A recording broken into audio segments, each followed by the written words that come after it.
달빛 아래 사연 한수 채널 구독자 여러분, 오늘도 시청해주셔서 감사합니다. 행복하고 즐거운 시간 되시길 바라며 오늘의 사연 시작하겠습니다. 미국 국제공항의 입국 심사대 앞에는 마치 거대한 뱀처럼 구불구불 끝이 보이지 않는 긴 줄이 늘어서 있었습니다. 각기 다른 나라에서 온 승객들이 저마다의 목적과 꿈, 그리고 복잡한 사연들을 품고 차례를 기다리고 있었어요. 어떤 이는 가족을 만나러, 어떤 이는 새로운 삶을 시작하기 위해, 또 어떤 이는 중요한 사업을 위해 이 땅에 발을 디디려 하고 있었죠.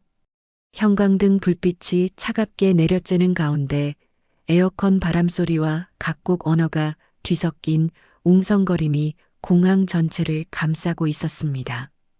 그 긴 줄 한복판에 서 있는 박서진은 검은색 대한민국 여권을 두 손으로 꽉 쥔 채 정면을 응시하고 있었어요.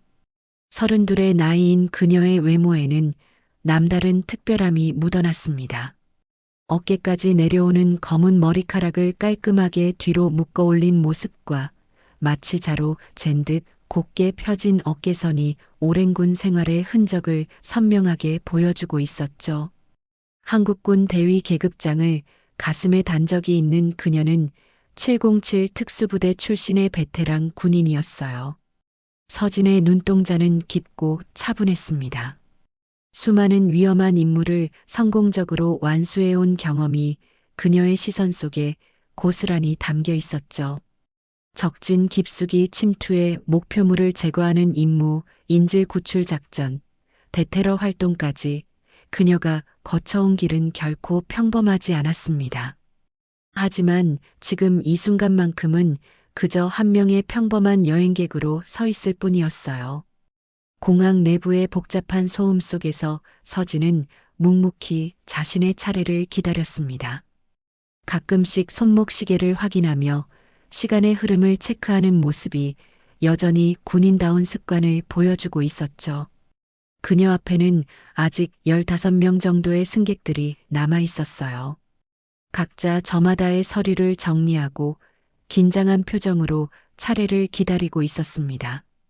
마침내 서진의 바로 앞에 서 있던 중년 남성이 심사를 마치고 지나갔습니다.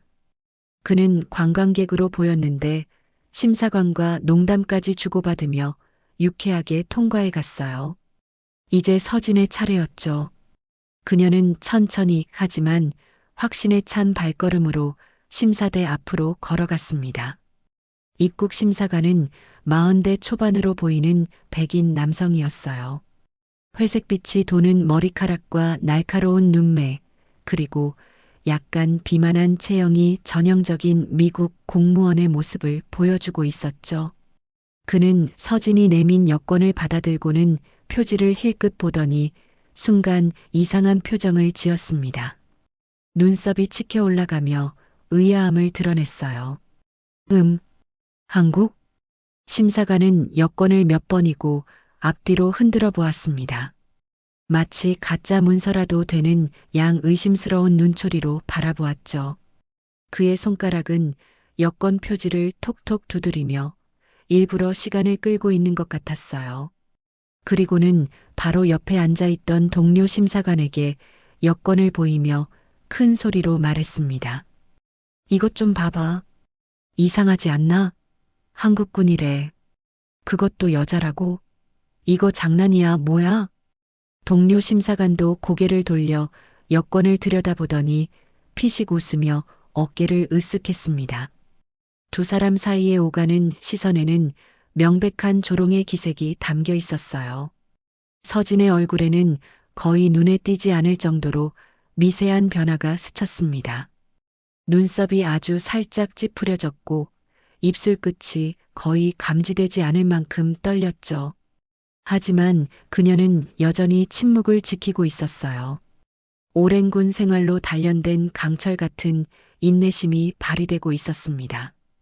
심사관은 목소리를 더욱 크게 내며 계속해서 조롱조의 말을 이어갔어요. 마치 일부러 주변 사람들이 들을 수 있도록 하려는 듯 했습니다.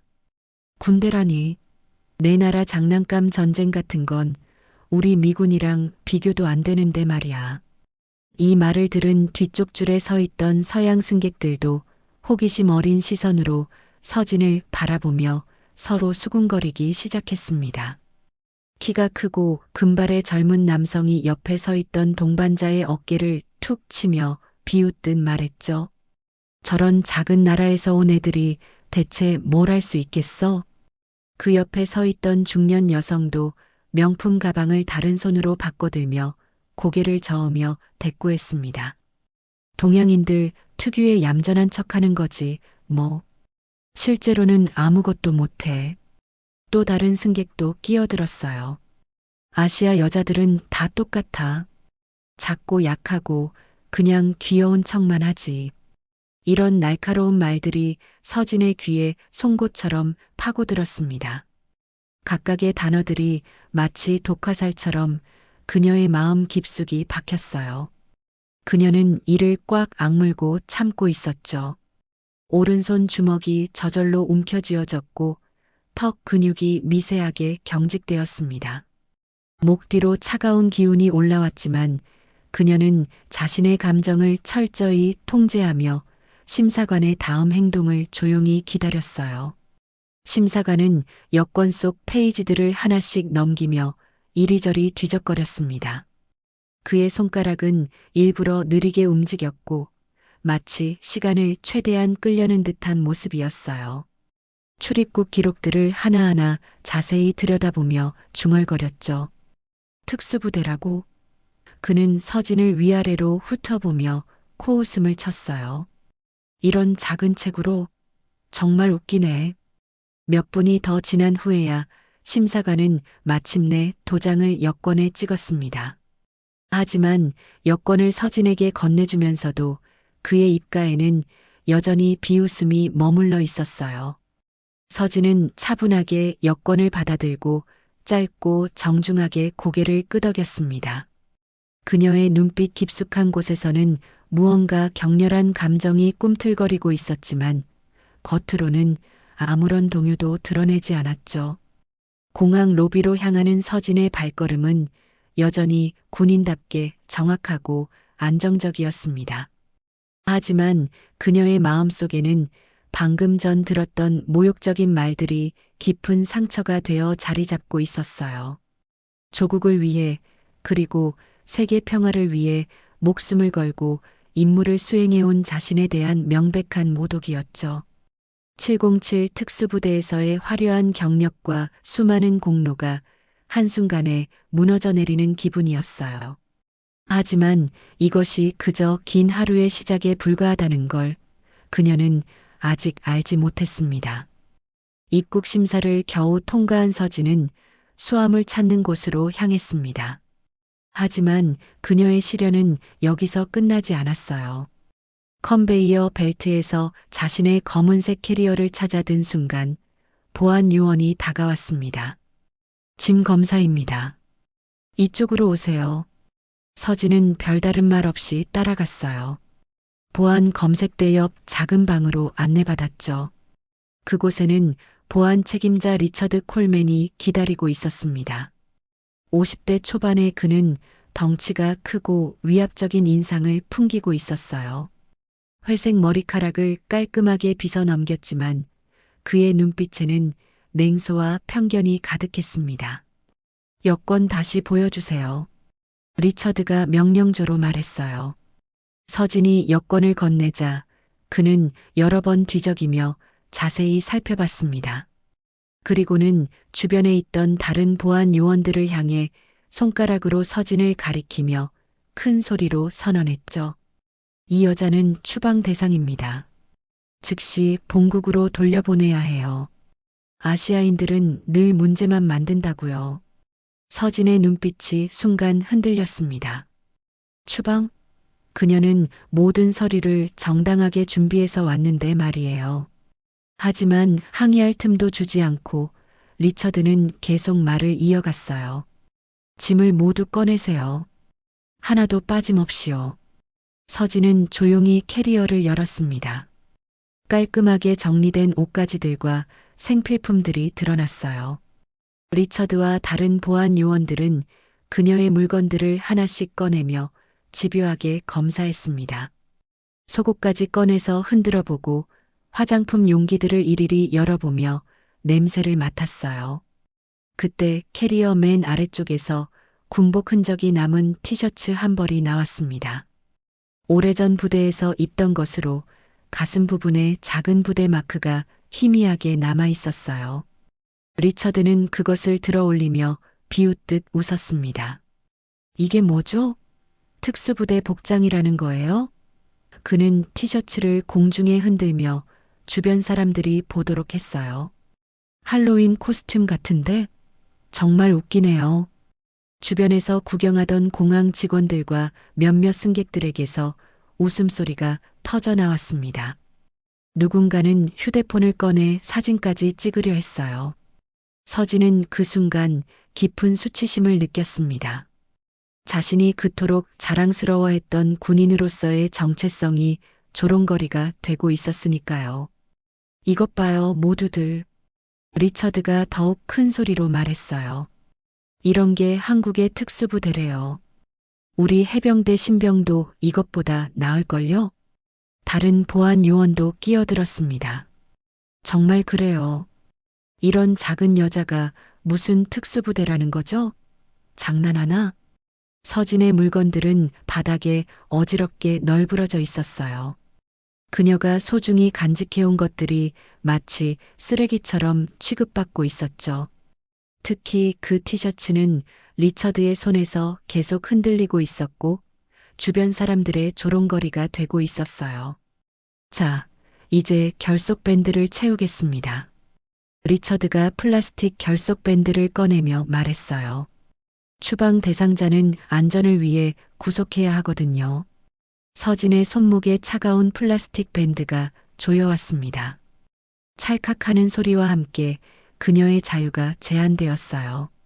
밴드는 너무 꽉 조여져서 손목이 아팠지만 서진은 아무 말도 하지 않았습니다.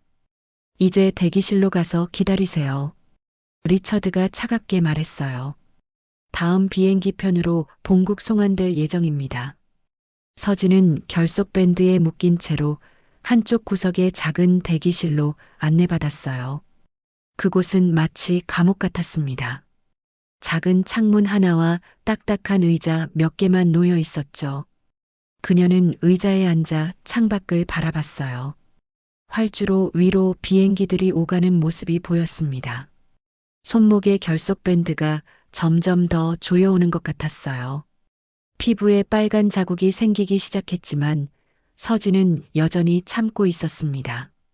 그녀의 마음속에는 분노와 굴욕감이 소용돌이치고 있었어요. 조국을 위해 수많은 위험한 임무를 수행했던 자신이 이런 모욕을 당하고 있다니 믿을 수가 없었죠. 대기실 밖에서는 여전히 리처드의 목소리가 들려왔습니다. 다른 직원들과 농담을 주고받으며 서진을 조롱하고 있었어요.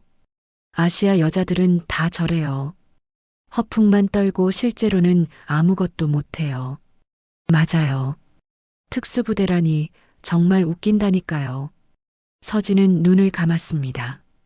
깊게 숨을 들이쉬며 자신의 감정을 억누르려 했어요. 하지만 마음 깊숙한 곳에서는 무언가가 끓어오르고 있었습니다. 이것은 단순한 모욕이 아니었어요. 자신의 존재 자체, 그리고 자신이 평생 바쳐온 신념에 대한 완전한 부정이었죠.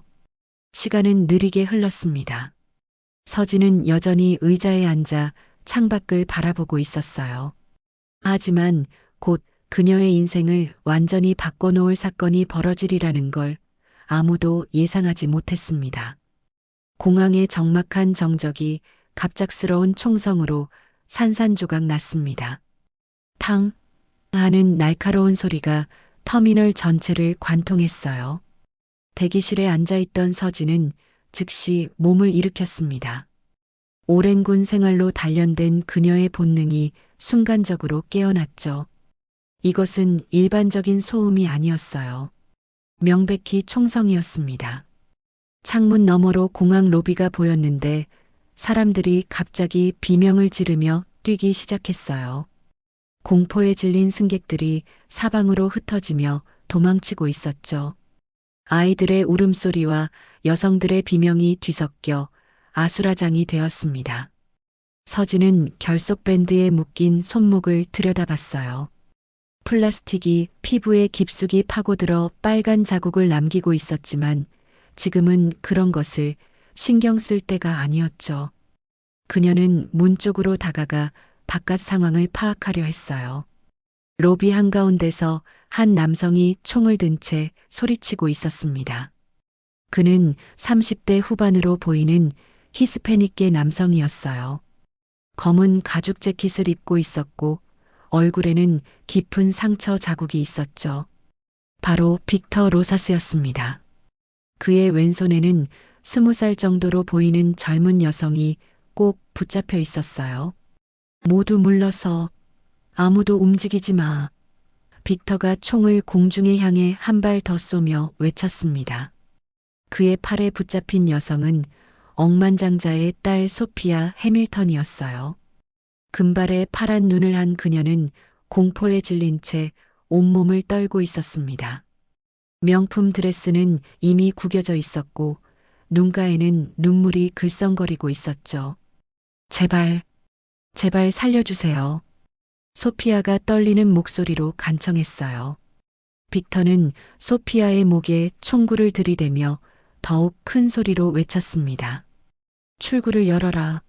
모든 출구를 즉시 열지 않으면 이 소녀는 여기서 끝이다.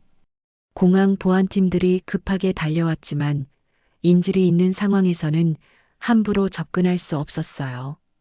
그들은 멀찍이 떨어진 채로 총을 겨누고만 있었죠. 리처드 콜맨도 다른 보안 요원들과 함께 현장에 도착했지만 얼굴이 새하얗게 질려 있었어요. 이런 상황을 어떻게 해결하지? 리처드가 당황하며 중얼거렸어요. 경찰들도 속속 도착하기 시작했습니다. 사이렌 소리가 공항 밖에서 울려 퍼졌고 특수부대 요원들도 장비를 갖춘 채 투입되고 있었어요. 하지만 인질범과 인질 사이의 거리가 너무 가까워서 저격할 수 있는 각도를 찾기 어려웠습니다. 협상가를 불러 빨리 현장 지휘관이 소리쳤어요. 한편 빅터는 점점 더 흥분하고 있었습니다.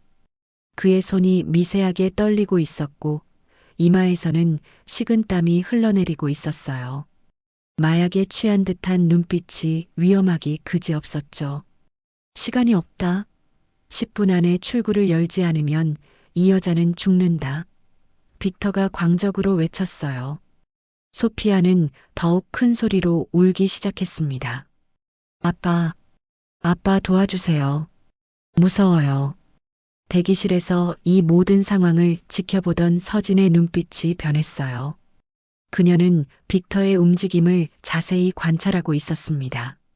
그의 발 위치, 총을 든 손의 각도, 소피아와의 거리까지 모든 것을 정확히 파악하고 있었죠.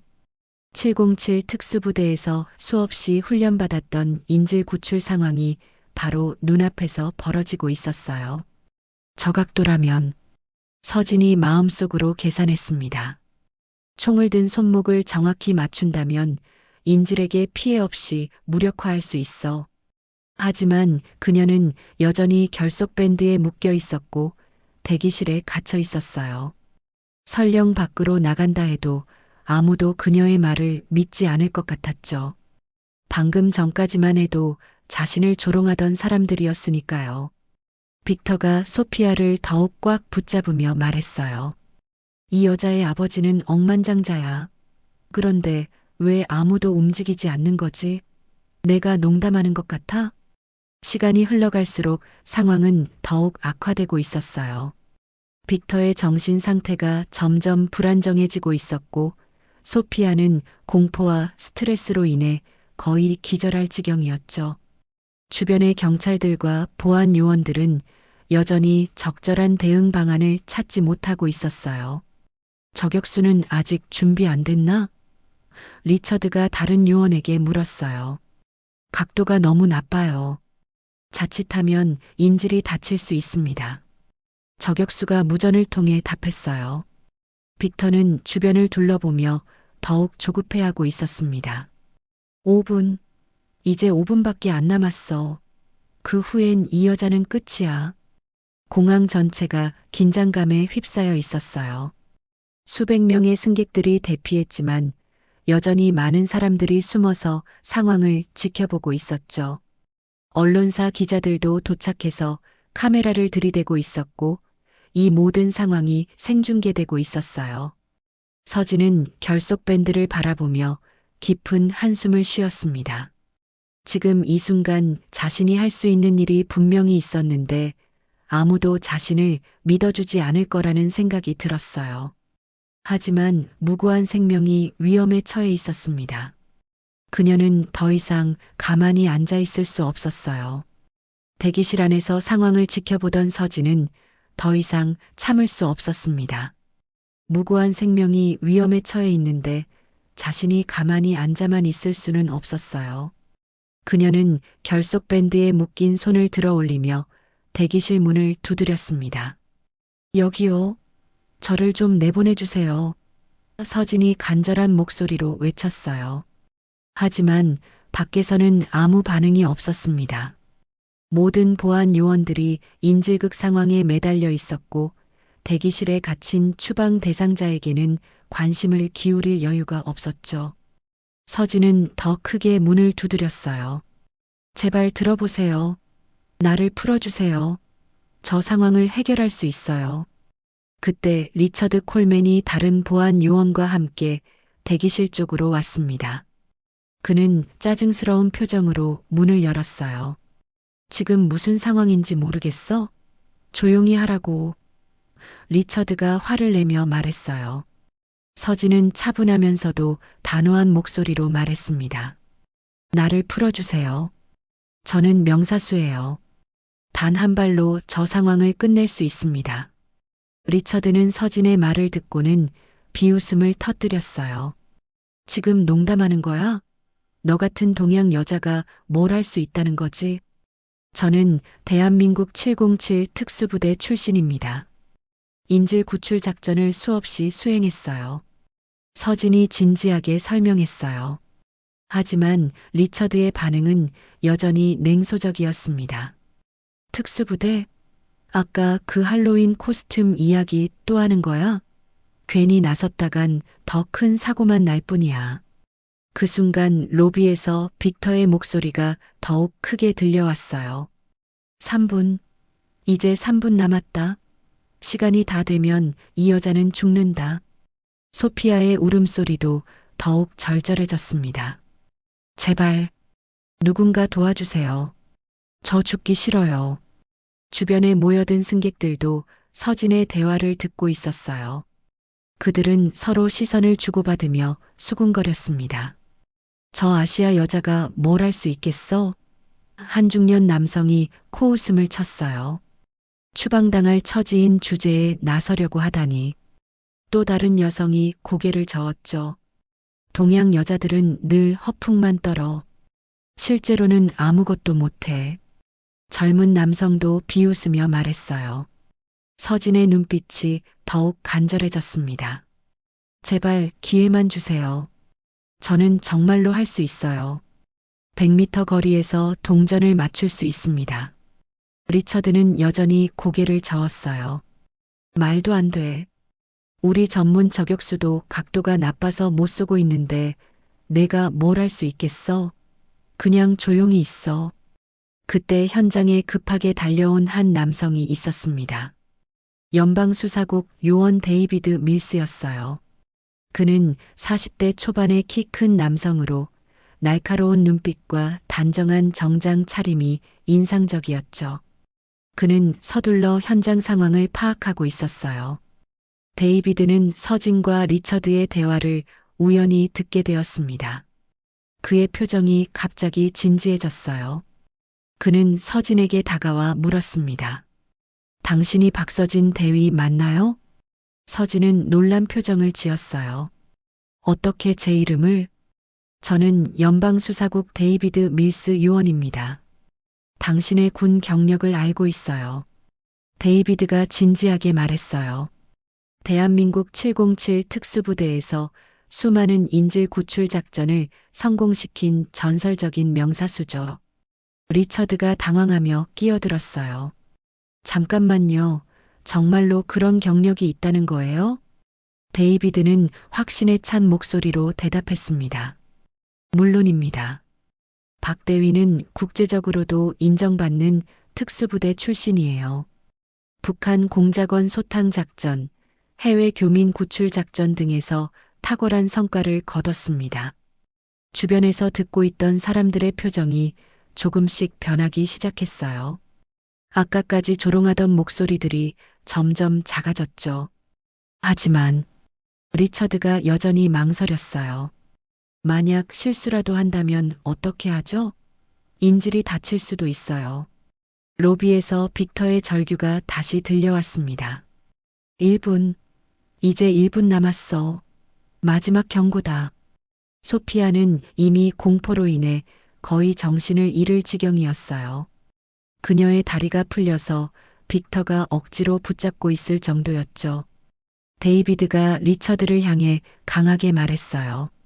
지금 상황에서는 전문가의 도움이 필요합니다. 박 대위가 우리의 마지막 희망일지도 몰라요. 내가 증명할 수 있습니다. 데이비드가 외쳤어요. 그녀는 진짜 특수부대 출신이고 이런 상황의 전문가예요. 기회를 줘야 합니다. 주변 군중들도 점점 술렁이기 시작했어요. 생명이 위급한 상황에서 누군가라도 도움이 된다면 시도해 볼 만하다는 분위기가 조성되었죠. 한 승객이 조심스럽게 말했어요. 만약 정말로 전문가라면 해볼 만하지 않을까요? 또 다른 사람도 동조했습니다. 지금 상황이 이런데 뭐라도 시도해 봐야죠. 리처드는 고민에 빠졌어요. 시간은 계속 흘러가고 있었고 다른 대안도 마땅하지 않았죠. 저격수들은 여전히 적절한 각도를 찾지 못하고 있었고 협상도 진전이 없었어요. 짧은 침묵이 흘렀습니다. 그 순간 빅터의 마지막 외침이 들려왔어요. 시간 끝났다. 이제 이 여자는 잠깐. 리처드가 급하게 외치며 서진의 결속 밴드에 손을 댔어요. 알겠어요. 마지막 기회를 드리겠습니다. 찰칵 소리와 함께 플라스틱 결속 밴드가 끊어졌습니다. 서진의 손목에는 깊은 자국이 남아 있었지만 그녀는 아랑곳하지 않았어요. 드디어 그녀에게 기회가 주어진 것입니다. 결속 밴드가 풀린 순간 서진의 전신에는 마치 전기가 흐르는 듯한 긴장감이 돌았습니다. 오랜 시간 억눌려 있던 그녀의 본능이 깨어나고 있었어요. 손목을 가볍게 움직이며 혈액순환을 확인한 후 그녀는 즉시 현장 파악에 들어갔습니다. 총이 필요합니다. 서진이 데이비드에게 말했어요. 데이비드는 자신의 글록 권총을 꺼내 건넸습니다. 이걸로 괜찮을까요? 거리상 권총으로는. 서진이 총을 받아들며 전문가다운 동작으로 장탄수를 확인했어요. 탄창을 빼서 실탄 개수를 세고 다시 장전하는 동작이 물 흐르듯 자연스러웠죠. 그 모습을 본 주변 사람들의 표정이 조금씩 진지해지기 시작했어요. 충분합니다. 거리는 약 30m, 각도는. 서진이 빅터의 위치를 정확히 측정하며 중얼거렸어요. 리처드는 여전히 불안한 표정을 지었습니다. 정말 괜찮을까요? 실수하면 인질이 위험해져요. 서진은 차분하게 대답했어요. 저를 믿어주세요. 단 한 발이면 됩니다. 그녀는 몸을 낮추며 빅터 쪽으로 조심스럽게 이동하기 시작했습니다. 군인 시절 수없이 연습했던 은밀 접근법을 사용했어요. 발걸음은 고양이처럼 조용했고 몸의 움직임은 그림자처럼 자연스러웠죠. 빅터는 여전히 소피아를 붙잡고 출구 쪽을 노려보고 있었어요. 그의 정신 상태는 더욱 불안정해 보였습니다.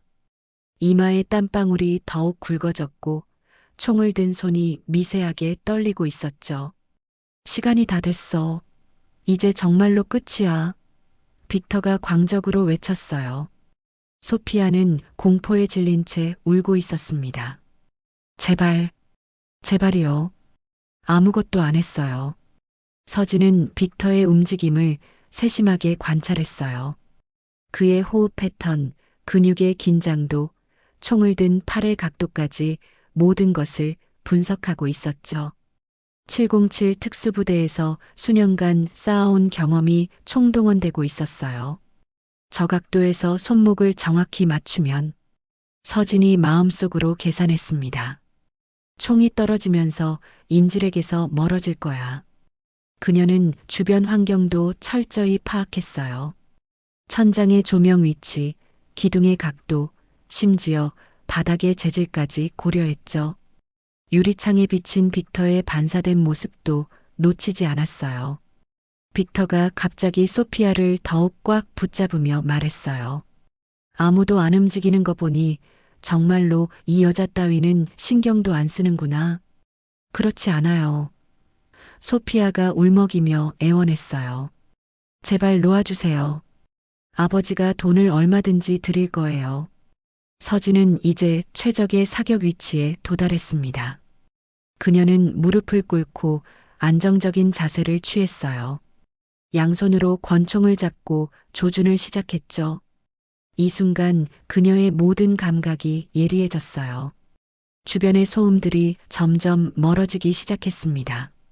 사람들의 웅성거림, 경찰차 사이렌 소리, 심지어 자신의 심장 박동 소리까지도 희미해졌어요.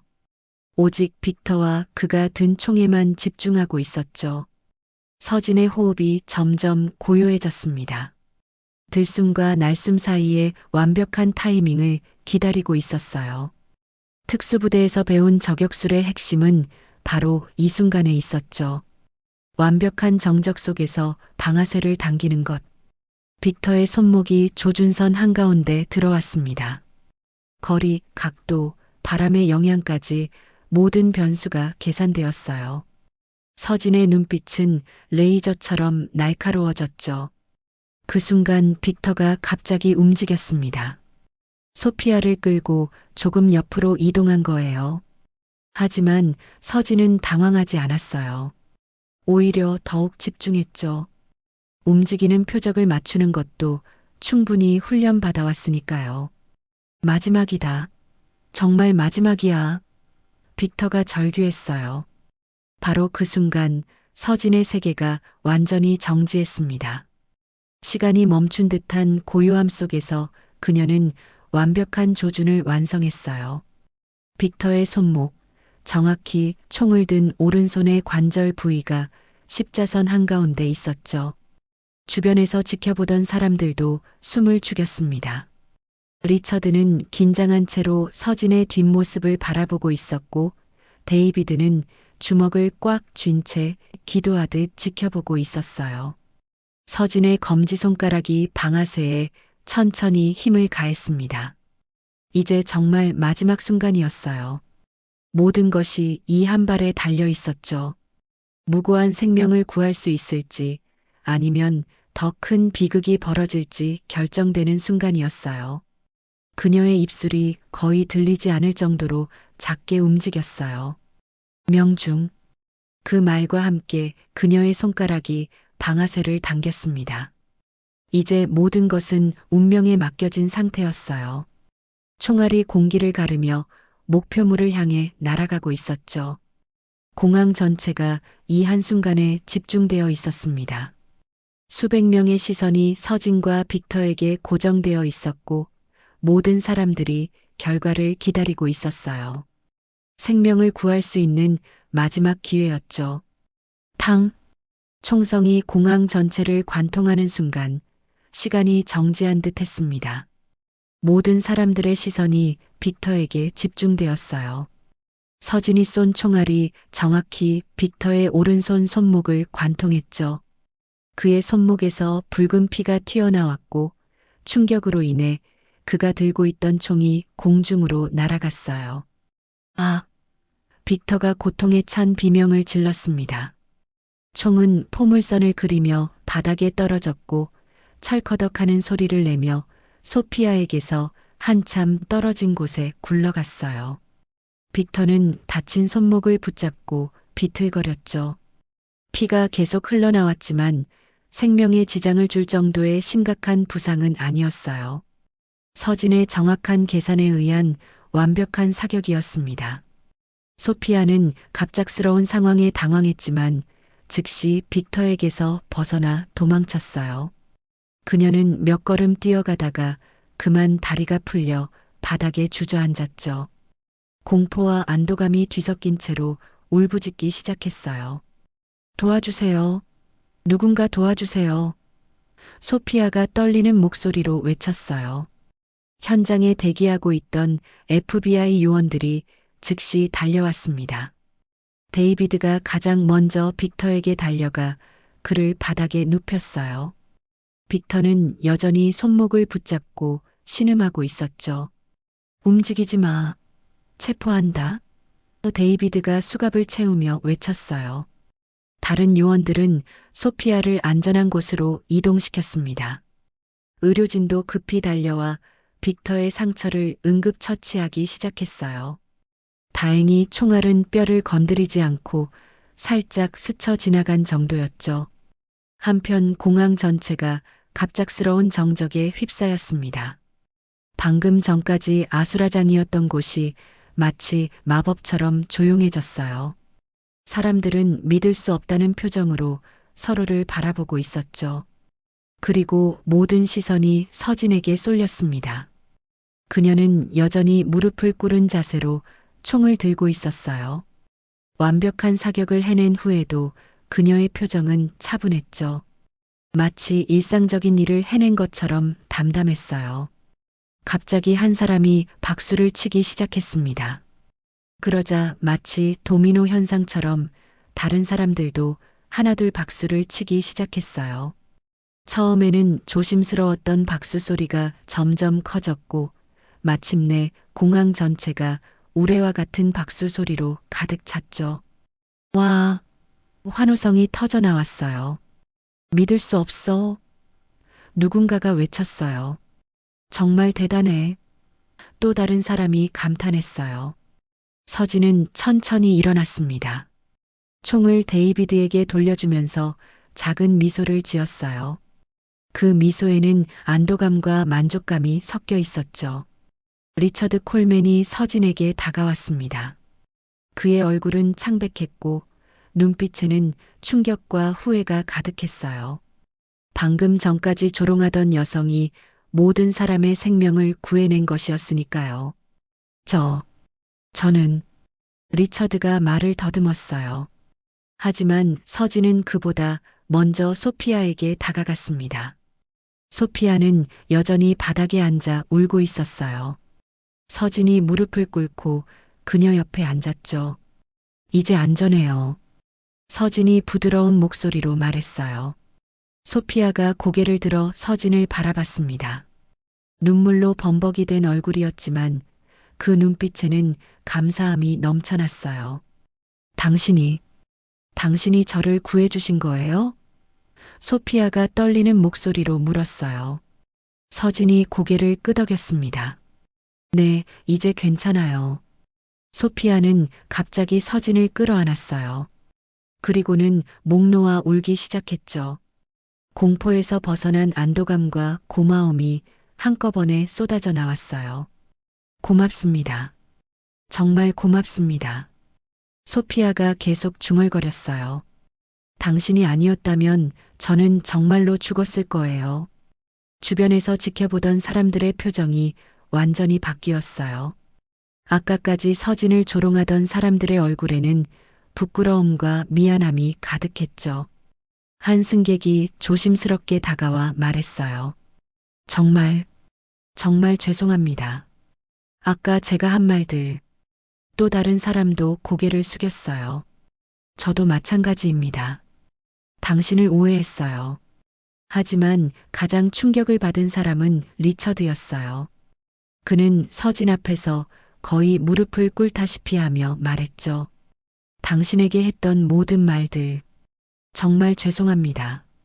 제가 완전히 틀렸어요. 입국 심사대에서 서진을 조롱했던 심사관도 다가왔어요. 그의 얼굴은 새하얗게 질려 있었죠. 죄송합니다. 그때 몰랐습니다. 당신이 정말로. 그가 더듬거렸어요. 서진은 여전히 소피아를 안고 있었어요. 그녀의 눈빛에는 복잡한 감정이 담겨 있었죠. 분노, 상처, 그리고 동시에 용서의 마음까지 모든 것이 뒤섞여 있었어요. 사과는 나중에 하세요. 서진이 조용히 말했어요. 지금은 이 아이가 더 중요해요. 의료진이 소피아를 검진하기 위해 다가왔고 서진은 그녀를 의료진에게 맡겼어요. 소피아는 서진의 손을 놓지 않으려 했지만 서진이 부드럽게 달래며 의료진을 따라가도록 했죠. 공항 전체의 분위기가 완전히 바뀌었어요. 서진을 바라보는 모든 시선에는 존경과 감사가 담겨 있었죠. 그녀가 보여준 용기와 실력은 모든 편견을 산산조각 내버렸어요. 데이비드가 서진에게 다가와 말했어요. 정말 대단했습니다. 완벽한 사격이었어요. 서진은 작은 미소를 지으며 대답했어요. 다행히 아무도 다치지 않았네요. 이제 공항은 점점 평온을 되찾아가고 있었어요. 하지만 이 사건은 모든 사람들의 마음에 깊은 인상을 남겼죠. 특히 서진에 대한 인식은 완전히 바뀌었어요. 사건이 해결된 후 공항은 서서히 평정을 되찾기 시작했습니다. 언론사 기자들이 몰려들었고 경찰과 FBI 요원들은 현장을 정리하고 있었어요. 하지만 모든 사람들의 관심은 여전히 서진에게 쏠려 있었죠. 리처드 콜맨은 서진 앞에서 완전히 위축되어 있었습니다. 그의 얼굴은 창백했고 손은 미세하게 떨리고 있었어요.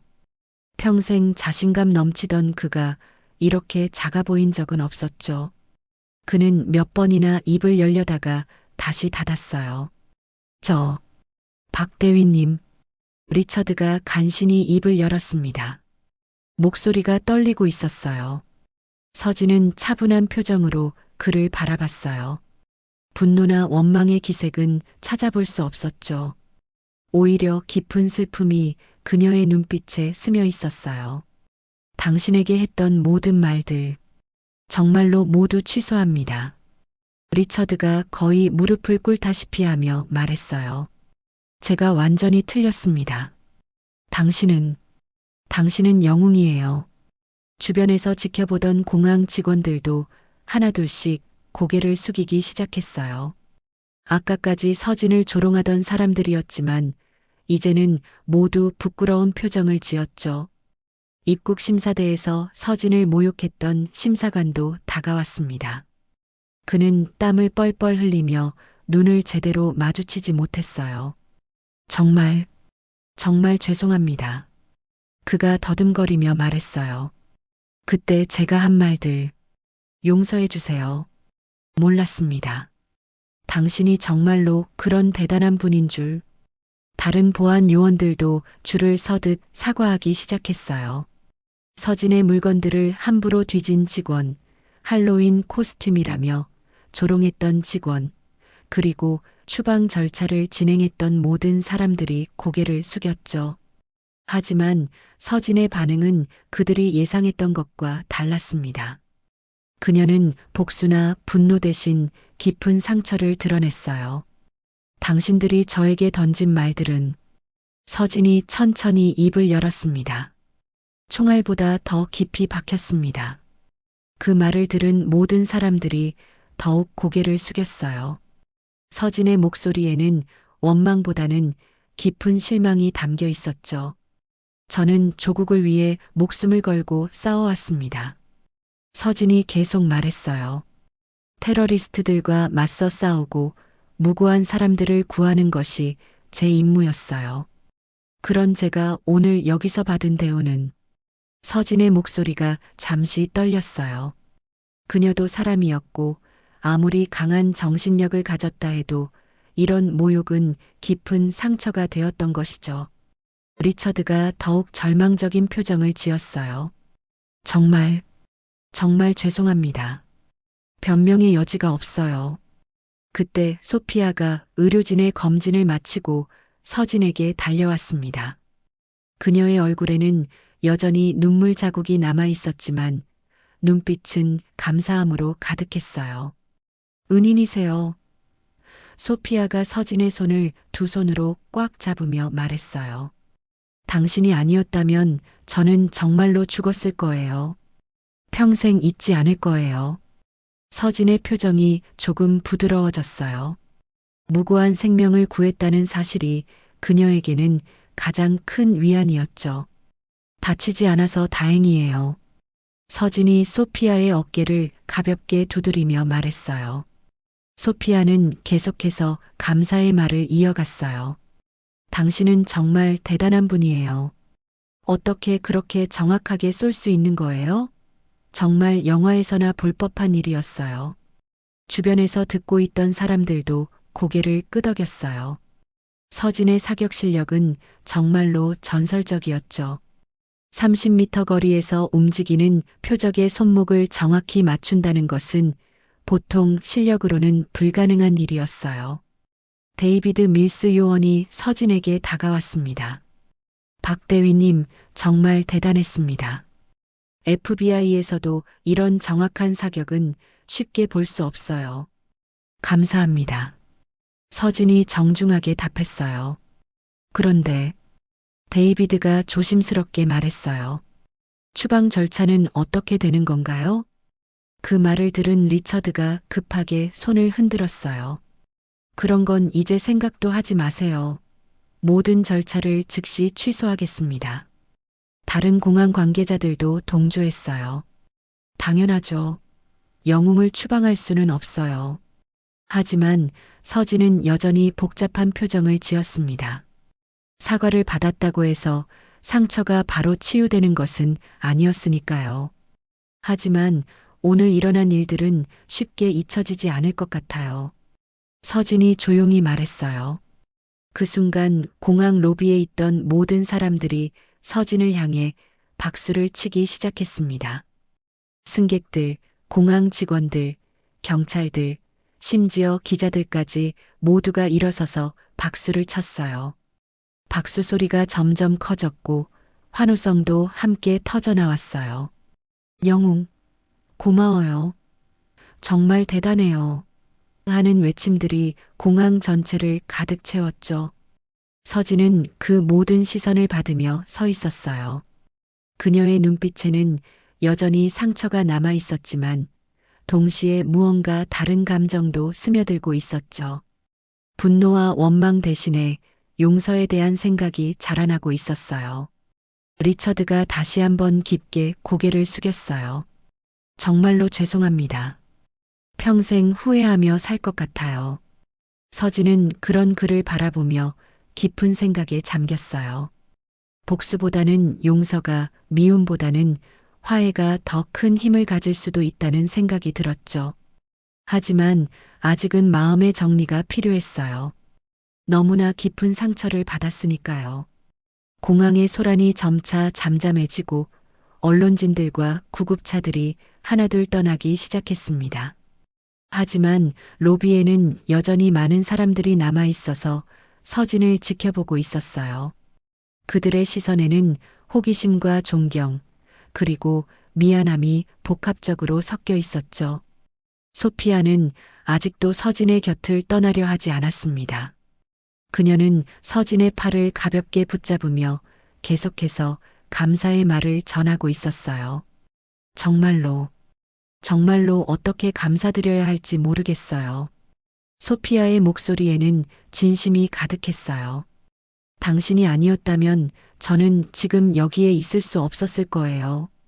서진은 소피아의 순수한 감사 표현을 받으며 마음이 조금씩 누그러지는 것을 느꼈습니다. 무고한 생명을 구했다는 사실이 그녀에게는 그 어떤 위로보다 큰 의미였어요. 무사해서 다행이에요. 그것만으로도 충분합니다. 서진이 따뜻한 미소와 함께 답했어요. 그때 소피아의 부모가 급하게 공항에 도착했습니다. 억만장자 해밀턴 부부는 딸을 찾아 헤매다가 소피아를 발견하고는 달려와 끌어안았어요. 소피아, 우리 딸. 해밀턴 부인이 울먹이며 딸을 꽉 안았어요. 해밀턴 회장도 눈물을 글썽이며 딸의 안전을 확인했죠. 그리고 곧 시선을 서진에게 돌렸어요. 당신이 우리 딸을 구해주신 분이군요. 해밀턴 회장이 깊게 고개를 숙이며 말했어요. 평생 갚을 수 없는 은혜입니다. 아버지, 이분이 정말 대단한 분이에요. 소피아가 흥분하며 말했어요. 한 번에 정확하게 그 나쁜 사람의 손을 맞춰서 저를 구해주셨어요. 해밀턴 부부는 서진에게 깊은 감사를 표했고 뭔가 보상을 하려고 했지만 서진은 정중히 거절했어요.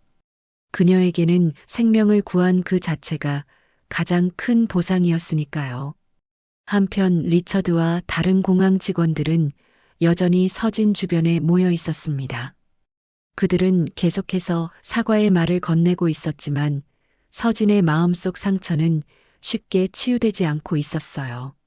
서진은 주변을 천천히 둘러보았습니다. 아까까지 자신을 조롱하던 사람들, 추방하려던 사람들, 그리고 지금은 영웅이라며 추앙하는 사람들. 모든 것이 단 몇 시간 만에 완전히 뒤바뀌었어요. 여러분, 서진이 조용하지만 또렷한 목소리로 말을 시작했어요. 로비에 있던 모든 사람들이 그녀의 목소리에 귀를 기울였습니다. 기자들도 카메라를 들어 이 순간을 기록하기 시작했어요. 오늘 제가 받은 모욕과 차별은 서진이 잠시 말을 멈췄어요. 그녀의 눈빛에는 깊은 상처가 여전히 남아 있었죠. 정말로 깊은 상처가 되었습니다. 사람들은 숨을 죽이고 그녀의 다음 말을 기다렸어요. 저는 조국을 위해 그리고 세계 평화를 위해 목숨을 걸고 싸워온 군인입니다. 서진의 목소리에 힘이 실렸어요. 하지만 오늘 이곳에서는 그저 하찮은 존재 취급을 받았죠. 리처드를 비롯한 관계자들의 얼굴이 더욱 창백해졌어요. 여러분이 저를 판단할 때는 제 외모와 국적, 그리고 성별만을 보셨어요. 서진이 계속 말했어요. 제가 어떤 사람인지, 어떤 일을 해왔는지는 전혀 알려고 하지 않으셨죠. 주변이 더욱 조용해졌어요. 서진의 말 한마디 한마디가 사람들의 가슴을 파고들었죠. 하지만 서진이 잠시 멈춘 후 다시 입을 열었어요. 오늘은 그 모든 것을 용서하려고 합니다. 사람들이 놀란 표정을 지었어요.